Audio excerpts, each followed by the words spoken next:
50 বছর বয়সী একটি ছেলের সাথে 23 বছর একটি মেয়ের বিয়ে হয়। তবে এই বিয়েটি গ্রামের প্রভাবশালীরা কেউই মেনে নিতে পারছিল না। তারা চেয়েছিল সবাই মিলে মেয়েটিকে ভোগ করতে। হঠাৎই একদিন পরিস্থিতির শিকার হয়ে মেয়েটি তাদের কাছে সমর্থন করে এবং একে একে মেয়েটিকে অনেকেই ভোগ করতে থাকে। কিন্তু মেয়েটির সাথে শারীরিক সম্পর্ক করার পরে একে একে করে সবাই মারা যেতে শুরু করে। কিন্তু কেনই বা মেয়েটির সাথে শারীরিক সম্পর্ক করার পরে সবাই মারা যেতে থাকে? আজকে আমরা সবই জানবো 2006 সালের বৌরি মুভিটার ভিতরে। তো বন্ধুরা, দেরি না করে এখনই মনোযোগ সহকারে বসে পড়ুন মাই ড্রামাতে। কি বন্ধুরা, মনোযোগ সহকারে তো বসে পড়লেন, চ্যানেলটি সাবস্ক্রাইব করলেন না, যাই হোক করে দিয়েন। গল্পটি শুরু হয় একটি গ্রাম দেখিয়ে, যেই গ্রামে ঠিকঠাক মতো ফসল হয় না। তাই গ্রামবাসীরা ইটের ভাটায় কাজ করে তাদের জীবনযাপন আস্তে আস্তে চালাতে থাকে। আর এই ইটের ভাটাটা ছিল গ্রামের একজন প্রভাবশালী লোকের, যাকে সবাই চৌধুরী বলে ডাকতো। আর এই চৌধুরীর সাথে আরও 4 জন ছিল। একজন হলো ম্যানেজার, আরেকজন হলো গ্রামের পণ্ডিত, আরেকজন হলো ডাক্তার, আর শেষের জন হচ্ছে দোকানদার। বন্ধুরা, এই গল্পের ক্যারেক্টারের নামগুলো সবাই মনোযোগ দিয়ে মনে রাখবেন। এরপরে দেখি আমরা ভানু নামে একজন পুরুষের বিয়ে হচ্ছে। তার বয়স ছিল 50, আর ভানু এতদিন ইচ্ছা করেই বিয়ে করেনি, কারণ ভানুর আপনজন বলতে কেউই ছিল না। ভানু ছিল প্রচণ্ড গরিব। আর ফাইনালি 50 বছরে এসে ভানু বিয়ে করে নেয় বরি নামে এক মেয়েকে।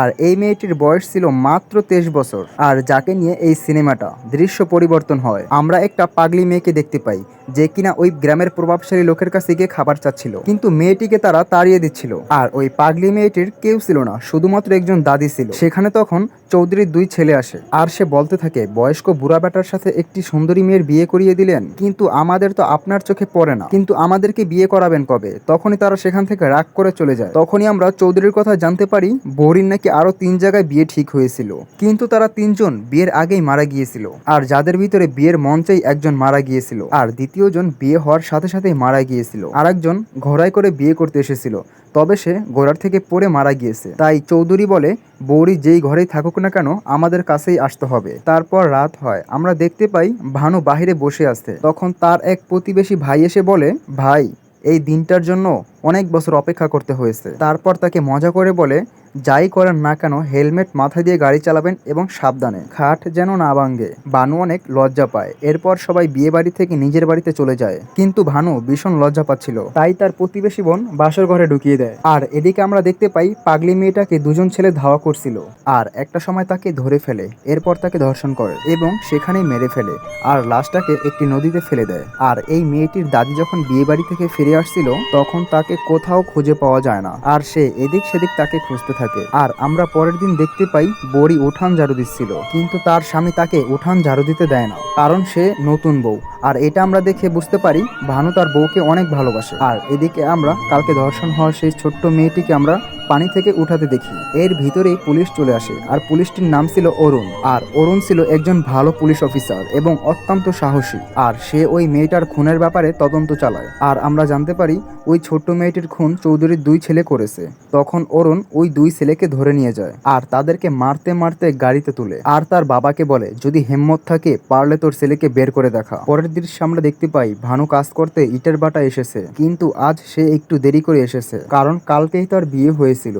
এরপরে ম্যানেজার বলে, আজ তুমি দেরি করে এসেছো, তার জন্য 5 টাকা কেটে নেওয়া হয়েছে। আর যদি তুমি পুরো টাকা চাও, তাহলে তুমি কালকে রাত্রে যা যা করেছো সব আমাদেরকে বলে দিতে হবে, তবে তুমি কাজ করতে পারবে, আর পুরো টাকাটাও তুমি পেয়ে যাবে। এটা বলে সে হাসতে থাকে। তখন ভানু সেখান থেকে রাগ করে চলে যায়। এরপরে ভানু একটা দোকানে তেল নিতে আসে। যখন সে টাকা দিতে যাবে, তখন দোকানদার ভানুকে বলে, টাকাটা তোমার কাছে রেখে দাও, কারণ তোমার তো নতুন কেবল বিয়ে হয়েছে। তোমার যখন যা লাগবে আমার থেকে নিয়ে নিও, এবং তোমার বউকে আমার দোকানের অ্যাড্রেসটা দিয়ে দিও, কারণ তুমি তো সবসময় কাজে থাকবে। তোমার বউয়ের যখন যা লাগবে তখন সে নিয়ে নিবে। তখন ভানু সে বুঝতে পারে সবকিছু, এবং সে টাকাটা ফেলে দিয়ে বাড়িতে চলে আসে। তার বউ তাকে পানি খেতে দেয়, আর নতুন বউকে কিছু উপহার দিতে হয়, যেটা তার বন্ধুর মুখ থেকে শুনেছিল। এই জন্য ভানু তার বউকে একটি উপহার দেয়। এভাবেই তাদের সংসারটা খুব ভালোভাবে চলছিল। আর আরো 8-10টা সম্পর্কের মতো তাদের সম্পর্কের ভিতরেও ভালোবাসা ছিল। গ্রামের 5 জন খারাপ লোকের কাছ থেকে তার বউকে সে অনেক যত্নে তাকে আগলে রাখছিল।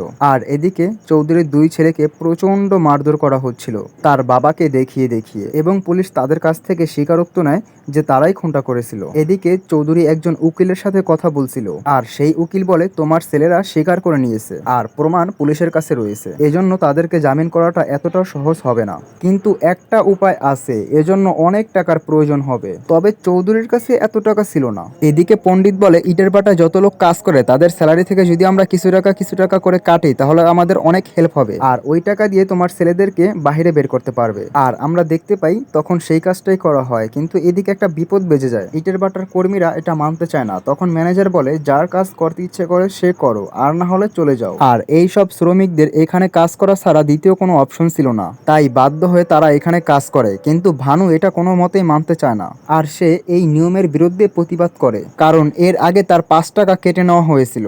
এর ভিতরেই ম্যানেজার ভানুর কাছে আসে আর বলে, তোমার কোনো টাকাই কেটে নেওয়া হবে না, তুমি তোমার বউয়ের সাথে রাতে যে কাজটা করেছো সেই কাজটা আমিও করতে চাই। এর মানে আপনারা বুঝতেই তো পারছেন ম্যানেজার তাকে কি বলতে চাচ্ছে। কিন্তু ভানু এতে রাজি হয় না এবং ম্যানেজার তাকে কাজ থেকে বের করে দেয়। এরপরে আমরা দেখতে পাই মালতী নামের একটি মেয়ের ছেলে খুবই অসুস্থ। তখন তার ছেলেকে ডাক্তারের কাছে নিয়ে যাওয়া হয়, সাথে বৌড়িও যায় এবং ডাক্তার ওই ছেলেটার চিকিৎসা করে এবং কিছু ঔষধ দেওয়ার বাহানায় তাকে স্পর্শ করার চেষ্টা করে। এরপরে মালতী তার ছেলেটাকে নিয়ে বাসায় চলে আসে। পরের দিন বৌড়ি মালতীর বাসায় যায় ছেলেটাকে দেখতে। তার বাসায় গিয়ে দেখে তার ছেলেটার অবস্থা খুবই খারাপ আর তাকে স্যালাইন করে রাখা হয়েছিল। তখন বৌড়ি ভাবতে থাকে মালতী কোথায় গেল আর স্যালাইন বা কখন করলো। তখনই মালতীর ঘর থেকে শব্দ হয়। মৌলি যখন মালতীর ঘরে তাকায় তখনই দেখতে পায় ডাক্তারের সাথে মৌলি শারীরিক সম্পর্ক করছে। আসলে মালতীর ছেলেকে চিকিৎসা করার জন্য টাকা ছিল না, সেজন্য মালতী ডাক্তারের সাথে পরকীয়ায় লিপ্ত হয়। এরপর বৌড়ি সেখান থেকে লজ্জা পেয়ে চলে যায়। আর তখনই মালতীর স্বামী বাসায় আসে। তখনই একটি মহিলা এসে তার স্বামীকে বাসায় যেতে নিষেধ করে। তখন এই কথা শুনে মালতীর স্বামী সব বুঝতে পারে। আসলে এই গ্রামের মানুষ এতটাই অভাবী ছিল যে তাদের প্রয়োজনীয় চাহিদা না মেটাতে পারলে তাদের দেহ বিক্রি করে টাকা নিত। যাই হোক, রাতে ঘুমানোর সময় বৌড়ি এই কথা ভানুকে খুলে বলে। ভানু এই কথা শুনে তার বউকে বলে তার নিজের ছেলেকে চিকিৎসা করানোর জন্য এসব করছে, এটা দোষের কিছু না, আর এটা আমাদের গ্রামের জন্য নতুন কিছুও নয়। আর সামনেও আমাদের এই অবস্থা হতে চলেছে, কারণ আমাকে আজ কাজ থেকে বের করে দিয়েছে আর তারা এটা চায় আমার আর্থিক সংকটে যেন তোমাকে আমি তাদের কাছে দিয়ে দেই। এখন বাকিটা তোমার হাতে। এটা শুনে বৌড়ি কাঁদতে থাকে এবং তাকে বলে, আমি যদি কখনো মারা যাই তুমি আমাকে দাফন করে দিও, তাও ওদের কাছে দিও না, আর আমাদের কাছে যেটা আছে সেটা দিয়ে আমরা চালিয়ে নিব। তখন বৌড়ি তার স্বামীকে বলে, তুমি এত চিন্তা করো না। আর এই কথা শুনে ভানুর সাথে সাথেই অনেক খুশি হয়ে যায় আর তার স্ত্রীর প্রতি অটল বিশ্বাস সৃষ্টি হয়। পরের দিন ভানু আবার সেই ইটের ভাটায় কাজ করতে যায়, কারণ সে 7 দিনের টাকা পেত। এখানে চৌধুরী বলে, তোমাকে 7 দিনের টাকা দিব যদি তোমার বউকে আমার কাছে 1 রাতের জন্য পাঠাও। আমার এই শর্ত যদি তুমি পালন করতে পারো তাহলে তুমি পুরো টাকাটা পাবে। যেটা শুনে ভানুর অনেক রাগ হয়। এরপরে ভানু বলে, আচ্ছা ঠিক আছে, আমার টাকা আমি মাফ করে দিব, এর জন্য তোমার স্ত্রীকে আমার কাছে আসতে হবে। যেটা শুনে চৌধুরীর মাথায় অনেক রাগ উঠে যায় এবং ভানুকে প্রচন্ড পরিমাণ মারতে থাকে। আর এই মারার ফলে ভানু অনেক আহত হয়। তারপর দেখা যায় রাত্রে ভানুর চিকিৎসা করতে আসে ডাক্তার, আর ভানুর মুখ থেকে প্রচন্ড পরিমাণ রক্ত বের হয়, যেটা দেখে সবাই ভয় পেয়ে যায়। তখন ডাক্তার বলে ভানুর রক্ত পরীক্ষা করতে হবে, এর জন্য কিছু টাকার প্রয়োজন। তবে ডাক্তার বলে, টাকার জন্য কোনো সমস্যা নেই, আপনারা চিন্তা করবেন না, কিন্তু রিপোর্ট নেওয়ার সময় হাসপাতালে আসতে হবে। এই কথা শুনে বৌড়ি বুঝতে পারে আসলে ডাক্তার কি চায়। তখন বৌড়ি ঘর থেকে টাকা নিয়ে ডাক্তারকে দেয়। পরের দিন বৌড়ি মন্দিরের উদ্দেশ্যে রওনা দেয়, কারণ তার স্বামী খুবই অসুস্থ আর এই মন্দিরে সেই পণ্ডিতটি থাকতো। তখন সেই পণ্ডিত বলে, তোমার স্বামী তখনই ঠিক হবে যখন তুমি নিজে শোধরাবে। আর বৌড়ি তার স্বামীকে প্রচন্ড পরিমাণ ভালোবাসতো আর সে তার নিজেকে শুদ্ধ করতে চায়, এই জন্য পণ্ডিত তাকে রাতে মন্দিরে আসতে বলে। এরপরে বৌড়ি এই ঘটনাটি তার স্বামীকে বলে। তখন তার স্বামী বলে, তোমার কোথাও যেতে হবে না, এবং বলে, আমি যদি পূজা করে সুস্থ হতাম তাহলে ডাক্তার কেন রয়েছে। এর পরের দিনই আমরা দেখতে পাই চৌধুরী একটি মিটিং এর আয়োজন করে, যেখানে গ্রামের প্রধান সহ সবাই উপস্থিত ছিল। আর সেখানে ডাক্তার বলে, ভানুর একটি রোগ হয়েছে, যেই রোগ অনেক ভয়ানক, আর এই রোগ গ্রামের সবাই হতে পারে, যেই রোগের নাম এইডস। এই রোগের নাম শুনে গ্রামের সবাই ভানুর কাছ থেকে দূরে সরে যায়। তখন চৌধুরী ভানু এবং তার পরিবারকে গ্রাম থেকে আলাদা করে দেয়, আর ভানু এটা বিশ্বাসও করে নেয়। এই জন্য ভানু একটি নদীর পাড়ে ঘর বানায়, আর সেখানে তার কাকি এবং তার বউকে সেখানে আসতে মানা করছিল। কিন্তু বৌড়ি তো তার স্ত্রী, সে তার সেবা করতে চায় আর ঘর বানানোর জন্য সাহায্য করে। এরপর থেকে তারা আলাদাভাবে থাকতে শুরু করে। তারা ঘর বানিয়ে নেয় এবং তারা আলাদাভাবে থাকতে শুরু করে। কিন্তু সংসার চালানোর জন্য কিছু তো একটা করতে হবেই, আর ভানু তো কিছুই করতে পারবে না। এই জন্য বৌড়ি ইটের ভাটায় কাজ করার জন্য চৌধুরী সাহেবের কাছে যায়।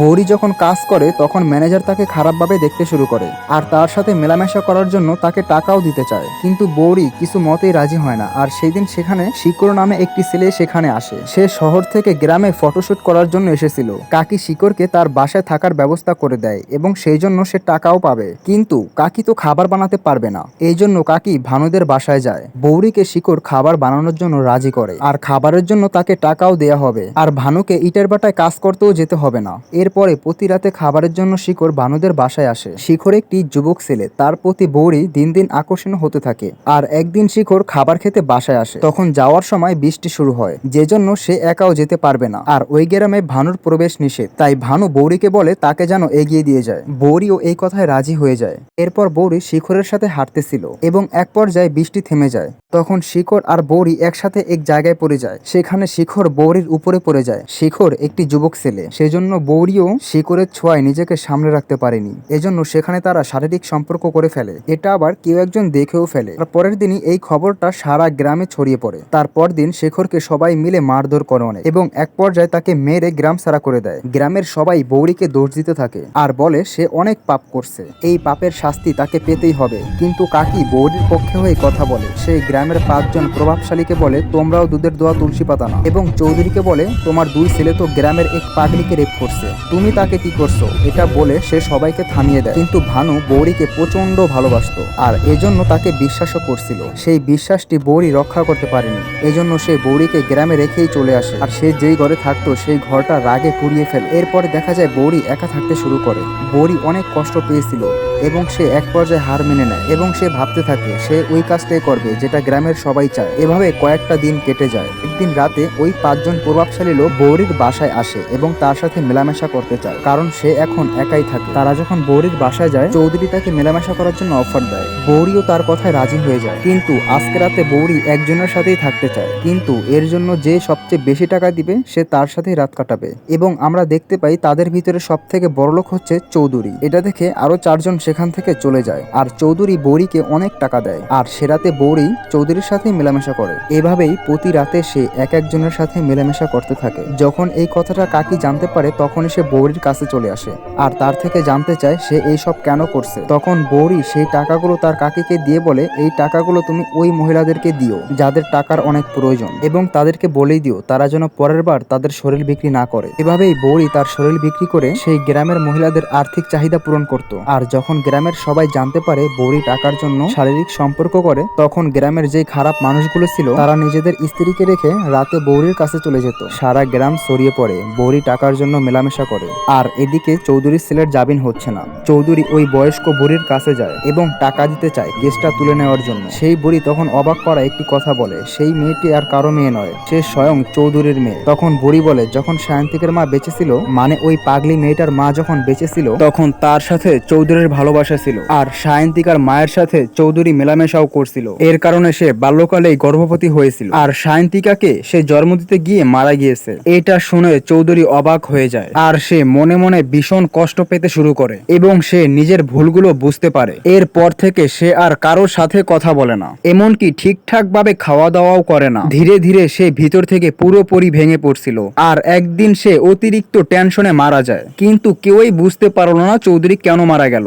আর সে মারা যাওয়ার পর এই ঘটনা সবাই জানতে পারে। এদিকে দেখা যায় ডাক্তারের মেয়ে ভীষণ অসুস্থ এবং তার বাবা তাকে সুস্থ করার অনেক চেষ্টা করছে, কিন্তু কোনোভাবেই সুস্থ হচ্ছে না। তখন ডাক্তার কিছুই বুঝে উঠতে পারছে না। এরপর তার মেয়ের ব্লাড টেস্ট করা হয় এবং জানতে পারে তার মেয়েও এইডসে আক্রান্ত হয়েছে। তখন ডাক্তার ভাবতে থাকে তার মেয়ে কার সাথে মেলামেশা করছে। এরপর তার মেয়েকে অনেক মারধর করতে থাকে। এক পর্যায়ে জানতে পারে ডাক্তারের সহকারীর সাথে তার মেয়ের অনেক দিনের সম্পর্ক ছিল। তখন ডাক্তার তার অ্যাসিস্ট্যান্টকে মারে আর বলে তুই কতজনের সাথে শুয়েছিস। সহকারী তখন বৌরির কথা বলে। এটা শুনে ডাক্তার একদম অবাক হয়ে যায়, কারণ সেও বৌরির সাথে শুয়েছিল আর যারা বৌরির সাথে শুয়েছিল তারা খুব তাড়াতাড়ি এই রোগে আক্রান্ত হবে।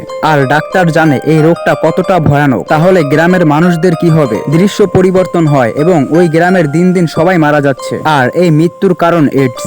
আর এটা যখন গ্রামের সবাই জানতে পারে, সবাই তখন ভানুর দোষ দেয়, কারণ প্রথমে ডাক্তার এই রোগটা ভানুর শরীরেই পেয়েছিল। তখন গ্রামের সবাই ভানুকে মারতে মারতে মেডিকেল ক্যাম্পে নিয়ে আসে এবং ভানুর রক্ত পরীক্ষা করা হয়। আর সবাই জানতে পারে ভানু কখনো এই রোগে আক্রান্তই হয়নি। তখন গ্রামের সবাই ডাক্তারের কাছে এই ঘটনাটি জানতে চায় এবং তখন ডাক্তার সেই আসল ঘটনাটি খুলে বলে যে তারা 5 জন বৌরির সাথে রাত কাটাতে চেয়েছিল, কিন্তু সমস্যা ছিল ভানু। আর ভানুকে সরানোর জন্য তারা 5 জন এই প্ল্যানটি করে। এটা শুনে পুলিশ অফিসার গ্রামের লোকদেরকে ভানুকে বিচার করতে বলে। তখন গ্রামের সবাই মিলে তাদের চারজনকে মারতে শুরু করে। এরপর ভানু ভাবে তার স্ত্রী অনেক অসুস্থ আর স্ত্রীকে ক্ষমা করে দিয়ে এখন তার পাশে থাকা উচিত। তখন সে তার স্ত্রীর কাছে আসে এবং এসে দেখে তার স্ত্রী আত্মহত্যা করেছে। এটা দেখে ভানু অনেক কষ্ট পায় আর সেখানে বসে অনেক কান্না করতে থাকে, কারণ তার স্ত্রী এই গ্রামের জন্য অনেক কিছুই করছে। তাই তার স্ত্রীকে সম্মানের সাথে বিদায় ব্যবস্থা করে। কিন্তু বন্ধুরা, এই এসটি কোথা থেকে এসেছে? একটি ছেলে আসছিল শহর থেকে ফটোগ্রাফের জন্য, তার থেকে এসেছে। যাই হোক, এই পুরো ঘটনাটাই আমাদেরকে একটি মেসেজ দিয়েছে। সংক্ষেপে বলতে গেলে পাপের শাস্তি তোমাকে পেতেই হবে, সেটা আজ কিংবা কাল। এটা শুধু সময়ের অপেক্ষা। তুমি এটা ভেবো না যে তুমি পাপ করবে আর এটা কেউ জানতে পারবে না। এবং প্রকৃতির একটি নিরালয়ও আছে। তুমি যদি আজকে পাপ করো তাহলে কালকে তোমার সাজা পেতেই হবে। কাল কিংবা আজ পেতে তোমার হবেই। আচ্ছা, আপনারাই দেখুন একটি ডাক্তার ভানুকে সরানোর জন্য কি না করেছে। যেই রোগ সে সাজিয়েছে সেই রোগে সে নিজেও আক্রান্ত, তার মেয়েও আক্রান্ত। আচ্ছা বন্ধুরা, যাই হোক, ভিডিওটি আপনাদের কাছে কিরকম লাগলো? আশা করি ভালো লাগবে। আপনাদের কি মনে হয় ভিডিওটিতে কি লাইক দেওয়া যায়? আশা করি যায়, তবে আপনাদের ইচ্ছা, দিলে দিন, না দিলে কি আর করার আছে। তবে শেয়ার করতে কিন্তু ভুলো না, আমি কিন্তু শেয়ারটাই চাই। হ্যাঁ, যদি শেয়ারও করতে ভুলে যান তাহলে কি আর করার আছে, সাবস্ক্রাইবটা তো করতে হবেই। যাই হোক বন্ধুরা, আজকের মতো এখানেই বিদায় নিচ্ছি। দেখা হবে আবার পরের ভিডিওতে। এতদিন সবাই ওয়েট করেন এবং নিজের খেয়াল রাখবেন। আল্লাহ হাফেজ।